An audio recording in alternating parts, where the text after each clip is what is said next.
আলম হাসান একটা মাগিখোর, আলম হাসান একটা মাগিখোর। আমার জীবন তো নষ্ট করেছে, শর্মিলার জীবনও নষ্ট করেছে, মুক্তার জীবনও নষ্ট করেছে। মুক্তাও নাকি দেশের এসপি অফিসার কাছে শুয়ে বেড়াইতো, তাহলে মুক্তা এখন বিয়ে করে সংসার কাছে কি করে? তুলসী পাতা নয় একটা মাগিখোর।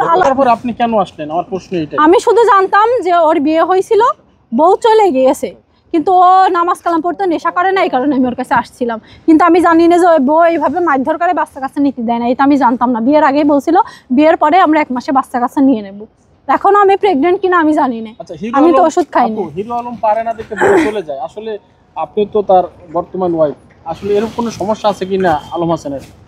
কি আলম হাসানের শারীরিক কোনো সমস্যা নেই, লুইস তোর গ্রেট, আবার শারীরিক সমস্যা কিসের হবে?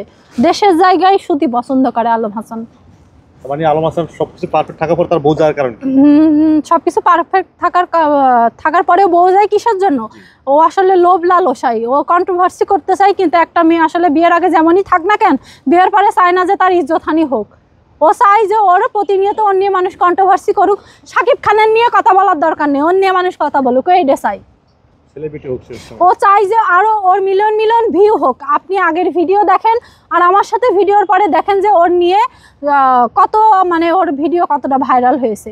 আর আগের ভিডিওর সাথে এখনকার ভিডিও যোগ করে আপনারা দেখেন যে আমি কতটাগুলো সত্যি কথা বলছি আর কত আমি মিথ্যা কথা বলছি কিনা। আর আমি জানি এই ভিডিওতে কথা বলার পরে একটা কথাই বলবো, পতিতা বৃদ্ধি করে ও খানকি বেশি অন্য আমি কীভাবে সংসার করব। আমি তোরে বলি, তুই আমি যদি খানকি বেশিই হই তাহলে তুই বিজিবি চাকরি করতিস, তুই তো সরকারি একটা প্রশাসনের লোক, জেনে শুনে কীভাবে তুই আমার বিয়ে করলি? আমি যদি খারাপই হই তুই তো দেখে শুনে নিয়ে আসিস, এখন উঠতি বসতি তুই কেন খানকি বেশি আমাকে বলিস? তুই কি ভালো নাকি? তুই তো 4-5 ঘর মেরে এসে তারপরে আমার বিয়ে করেছিস। এই তো না যে তুই ফেরেশতা। আলম হাসান তুই কি ফেরেশতা নাকি যে তুই আর একটা ফেরেশতা কিভাবে তুই, মানে তুই কিভাবে আর একটা ফেরেশতার বিয়ে করতে চাইস? তুই তো ফেরেশতা না, তুই সারা জীবন মাগিছিস, এখন হজে বসিছিস, তুই কিভাবে বলিস তুই ফেরেশতা? আর সবসময় বলে মেয়ের মার বিয়ে করা উচিত। আমি প্রত্যেকটা বাংলাদেশের মেয়েদের বলি যে আলম হাসানের আপনারা যেখানে পাবেন সেখানে 2টো করে জুতার বাড়ি দেবেন। ও সব মেয়েদের মা জাতির ছোট করে কথা বলে, ও আমাদের মার বিয়ে না করে ওর মারও বিয়ে করুক। ও মা জাতির কেন ছোট করে? আপনারা যেখানে আলমের পাবেন সেখানে জুতোর বাড়ি দেবেন, তখন দেখবেন এক বউ নিয়ে সংসার করবে, বউ ব্যবসাও ছেড়ে দেবে। রিক্সা চালায় খান ভাই, তাও ভিডিও করে খেয়েন না, বউ ব্যবসা আপনারা করেন না। যারা ভিডিও করছেন আমি জানি তারা কেউ কখনো বউ হয়তো পাবলিকলি একটা ছবিও তুলতে দেন না। বাড়ি হয়তো কুটুম গেলে আপনারা কুটুমির এক ঘরে খাবার দেন, বউ আর এক ঘরে রাখেন, এরকম করেন। কিন্তু আলম তার বোর ফিগার ব্যাক সাইড সব কিছু দেখাতে পছন্দ করে। এটা নিয়ে যখনই আমি কথা বলি তখনই সে আমার রাখবে না, এটাই হলো আমার অপরাধ, তাছাড়া কিছু না। এই যে আপনি যাওয়ার পরে যদি কোনো আপনার মতন কেউ আসতে চায় তাদের উদ্দেশ্যে আপনার কি বলার? আমি যাওয়ার পরে যদি আমার যাওয়ার কোনো ইচ্ছা নেই, আমি তো ছাড়বই না, আমি সেই দেখে ছাড়বো।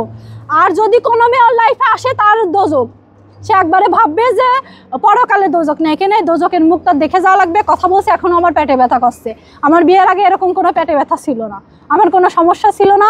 আমি ভয় পাই আমার পিছনে মনে হয় কী যেন আছে, ওর মা আমার তাবিজ পড়াই দিয়েছে, ওর বাড়ি আসা মানে তো জীবন ধ্বংস হওয়া। তাহলে হোক 4-5 জায়গা বিয়ে, একটা মেয়ে যতই বিয়ে হোক সে একটা রিক্সাওয়ালার বিয়ে করুক, তা ওর মতো ছোটো লোকের বিয়ে না করুক, আলম হাসানের মতো বউ ব্যবসায়ীকে বিয়ে না করুক। আমি এই মেসেজ পুরো বিশ্বকে জানিয়ে দিলাম। আমি খারাপ, আমি মেনে নিলাম, ও আমাকে বলবে আমি খানকি বেশে, হ্যাঁ আমি খানকি বেশে, আমি মেনে নিলাম। কিন্তু ওর মতো লোকের কাছে তোমরা কেউ যেও না, ওর অনলাইন জগতের ফেস দেখে কেউ তোমরা ওর প্রেমে পড়ো না, তোমরা ওর সাথে বিয়ে করো না, জীবন ধ্বংস হয়ে যাবে। আমি একটা শিক্ষিত মেয়ে হয়ে, আমার ফ্যামিলি আছে, আমি সব কিছু মানে জেনে শুনে ভুল করেছি, আমি যে ভুল করেছি সেই ভুল তোমরা করো না। আর শর্মিলাকে একটা মেসেজ দিই, তুমি আমাকে বুড়ি বলেছো, অনেক কথা বলেছো, এইগুলা নিয়ে আমি তোমাকে কোনো গালাগালিও দেবো না, আমি তোমাকে কোনো বাজে কথাও বলবো না। তুমি ইয়াবে অ্যাডিক্টেড অনেক কিছু বলেছো।